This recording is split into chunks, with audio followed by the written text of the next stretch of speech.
Hey guys, good morning, welcome back to my channel. তো guys, আজকে ব্লগটা শুরু করলাম একদমই জঙ্গল বাগান থেকে। অ্যাকচুয়ালি আমি ঘুম থেকে উঠেই চলে এসেছি আমাদের ছোট্ট একটা, দেখো, গার্ডেনে। এখানে চলে এসেছি কেন বলো তো? কাঁঠাল দেখতে এসেছি, দেখতে পাচ্ছ? এই যে দেখেছো কি না, চলো দেখি। কারণ এগুলো এখনও পাকেনি, কারণ বাড়ির গাছের কাঁঠালগুলো অলরেডি পেকে গেছে। তো এখানে অনেক দিন পরে আসা, কারণ আমি সকাল সকাল থাকি না বাড়িতে। আজকে যেহেতু বাড়িতে আছি, সেক্ষেত্রে এই তো দেখাচ্ছি। গাইস, পেকেছে মনে হয়, গন্ধ বেরিয়েছে, বাট আমি উপরে উঠতে পারবো না, উপরের দিকে লাঠি নিয়ে দেখতে হবে, ঠিক আছে? তো দেখতে পেলে। আর এখন না বর্ষা মানে সিজন চলছে, যার জন্য একদম জঙ্গলে দেখো আমি এখানে চলে এসেছি জঙ্গলে কাঁঠাল পাড়তে। তো চলে চলে যাচ্ছে। আর এখানে প্রচণ্ড মশা হয়ে গেছে। আর এখানে মেবি আম গাছ রয়েছে উপরে। এর আগের ব্লগে তোমরা দেখেছিলে আমি আম পেরেছিলাম এখান থেকে নিয়ে নিয়ে, তো সেখানেরই। আর এই যে সেই পুরনো তেঁতুল গাছ দেখতে পেলে। তো চলো, তো দেখতে পেলে আমার নিত্যদিনের যে একটা কাজ, সেটা তোমাদের সাথে আমি শেয়ার করলাম। কারণ ঘুম থেকে উঠে আমার বিছানাটা অলরেডি গোছাতেই হয়, কারণ এটা হচ্ছে আমার, কি বলবো, একদম বোরিং কাজ, বাট আমাকে করতে হচ্ছে, কিছু করার নেই, ঠিক আছে? কারণ অলরেডি আমি আগেই বিছানাটা, মানে কি বলবো, পিলোগুলো গুছিয়ে নিয়েছিলাম। তখন আমি ক্যামেরাটা শ্যুট করতে পারিনি, কারণ হচ্ছে আমার মামা মানে ওখানে বসেছিল। ওখানে কী বলতো, ওই কুরকুরে খেয়েছিল, কুরকুরে খেয়ে জলের জন্য এত পিপাসা পেয়েছিল, জল আনতে গেছিলাম, যার জন্য আর ক্যামেরাটা শ্যুট করতেই পারিনি, ঠিক আছে? চলো এইটুকু। আর তোমরা অনেকে অনেক কমেন্ট করছো, দিদি ভাই আজকে নাইটি কেন পরে? গাইস, কী বলবো, কদিন থেকে না এত গরম লাগছে, তো গরমের জন্য তো ভাবলাম যে এটাই পরে নিই, তো গরমটা অনেকটা মানে এসে হবে। তো আর কি বলবো, আমাদের তো একদম রাস্তার দিকে বাড়ি গাইস, এক তো ধুলোবালি ওড়ে না, বলা যায় না। আর এগুলোকে একটু পরিষ্কার পরিচ্ছন্ন না রাখলে ধুলোবালি যেখানে হাত পড়বে সেখানেই ধুলোবালি লাগে। তো সেই জন্য আমি এগুলোকে একটু ঝাড়ফাড় দিলাম। আর এই যে কাপড়গুলো দেখো মেলছিলাম না, এই কাপড়গুলো অলরেডি এখানে থাকে না, কারণ আমার মামা এত দুষ্ট, এক্ষুনি দিয়ে যাবো, তোমরা দেখতেই পারো ব্লগে ও কী দুষ্টুমিটা না করে, ঠিক আছে? ওর জন্য আমি মানে কোনো কিছু গুছিয়ে রাখতে পারি না। তো চলো, আজকে যেহেতু বাড়িতে আছি, তো সেহেতু এই যে দেখো আলনার কাপড় চোপড়গুলো সব কিছুই এলোমেলো হয়ে পড়ে রয়েছে। তো ভাবলাম এই যে ওড়নাগুলো, এই ওড়না দুটো দেখো আমি ভিডিওতে নিই, ঠিক আছে? এই ওড়নাগুলোকে একটু গুছিয়ে নিই। সচরাচর আমি এগুলো খুব কম গোছাই, কারণ মামামের মাই আমাকে গুছিয়ে দেয়। তো চলো, আজকে এই তো বাড়িতে, তো ভাবলাম যে একটু গাছ করে নিই।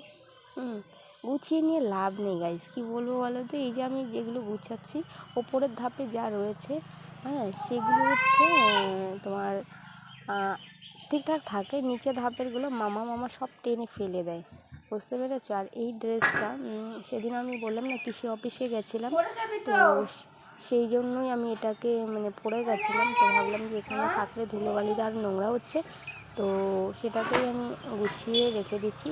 আর অ্যাকচুয়ালি আমার বেশিরভাগ ড্রেসগুলো ব্ল্যাক, আমার ব্ল্যাক ড্রেস দিয়ে এত পছন্দ, আমি যেটাই পরি সেটাই আমার কাছে ভালো লাগে। তো কিছু কিছু জিনিস রয়েছে খুবই ফেভারিট পছন্দের জিনিস, সেটা।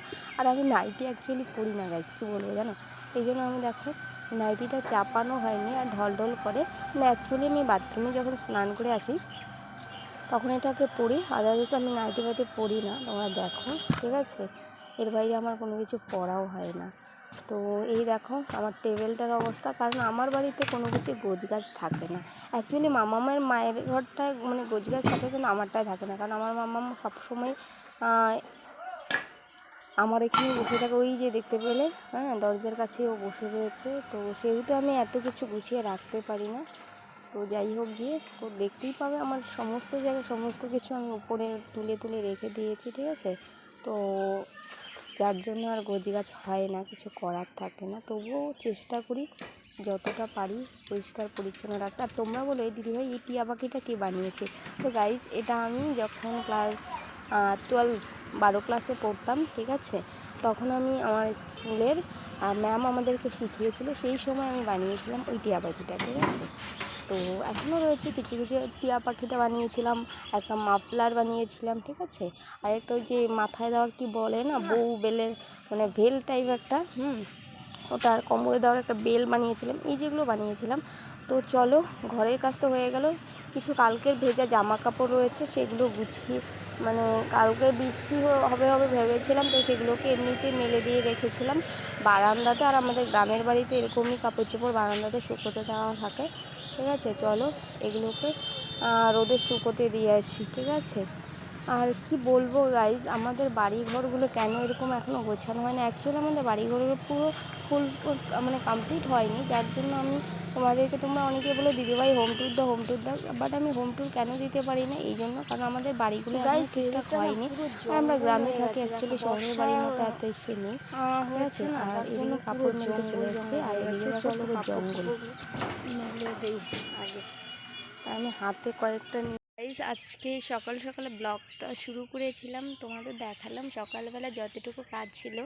তো ব্লগটা কেমন লাগছে অবশ্যই কমেন্ট করে জানিয়ে দেবে। আর দেখো আমার ঘাম ছুটে গেছে, ঠিক আছে, এত গরমে ঘেমে গেছি, বাট তবুও আমি ব্লগটা শ্যুট করছি। তো যাই হোক গে গাইজ, আমি ঘুম থেকে উঠে আমার লুক দেখো, আমি না মানে কোনো রকম মানে মুখটাতে শুধু জল দেওয়া আছে, না হেয়ারটাকে মানে কোনো রকম কম করিনি। ঠিক আছে, এমনিতেই আমি চলে এসেছি। তো কেমন লাগছে আমার এরকম সিম্পল লাইফের সিম্পল ব্লগ? তো যদি ভালো লেগে থাকে অবশ্যই তোমরা লাইক কমেন্ট শেয়ার করে দিবে। যারা নতুন বন্ধু রয়েছে অবশ্যই চ্যানেলটাকে সাবস্ক্রাইব করে দিবে। আর আমার নিত্য নতুন এরকম গ্রামের ব্লগ আমি একদমই সাদামাটা ব্লগ করি, ভালো যদি লাগে অবশ্যই চ্যানেলটাকে তো সাবস্ক্রাইব করে পাশে থাকবে। প্রত্যেকে ভালো থাকবে, সুস্থ থাকবে, দেখা হবে নেক্সট কোনো ব্লগে। ততদিনের জন্য ভালো থাকবে, সুস্থ থাকবে।